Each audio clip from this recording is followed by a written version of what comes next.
Good evening, and how are you today? I came down to my shipping container to grab myself a bottle of wine for my Sunday evening, and I thought I want to try something I haven't tried before. So, I'm going to go for my Daisy wine that I made earlier this year, earlier in the summer. I've not actually tried it yet, so it's going to be a first for me. I've never made Daisy wine before, complete and utter experiment.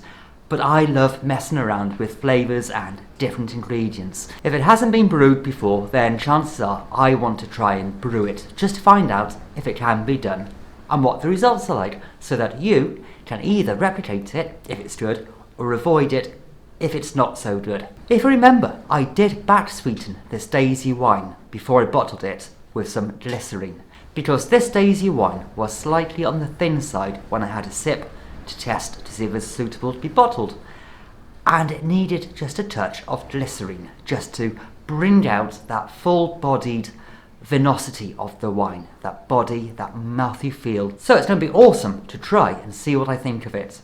Right then, my first reaction to the bottle, to the wine, is that it's very, very clear. There's pretty much no colour to it whatsoever at all. It's a very pale white, very, I wouldn't even say it's straw coloured, it's very just clear. Well, have a look, there isn't much colour to it. I didn't really think there would be, because daisies don't tend to have much colour. Tiny marginal amount of yellow and mostly white leaves. That's one of the things I always like in my home brews, is that they are crystal clear. So I'm going to pour myself a glass and have a taste test. So why don't you join me for a drink of Daisy wine?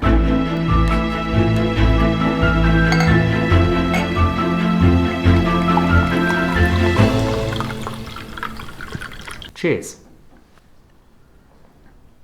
Quite a bit of floral notes to it, nothing pronounced. There's an air of freshly cut grass, that springtime, early summer.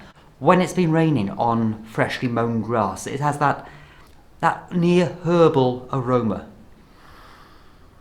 But it's very subtle, it's very light, it's nothing too pronounced jumps out at me. And then on the taste buds, the first thing I get is a hint of pear. It's quite pearish. When you take a big bite into a pear, you get that lovely, juicy, refreshing crispness coming through. So pear is definitely the first element you get on your taste buds.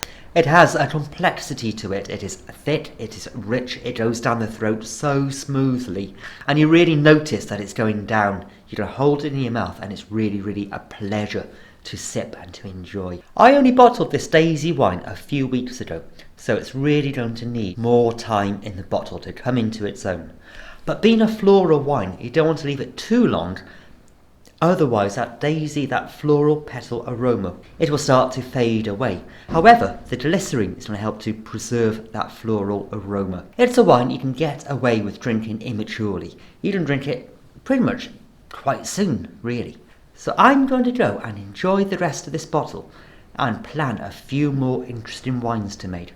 I have quite a few good ideas up here. I just need to get hold of the ingredients. And I can't wait for you to try some of these other wines I'm going to be making in the coming weeks. Again, I've never heard of them being made before, ever, anywhere. I've done some research online on the internet and in books, but I can't find any reference to these things being made into a wine. What are they, I hear you asked? You'll have to wait and see and find out. So you enjoy the rest of your evening and have fun now, and I'll see you all soon.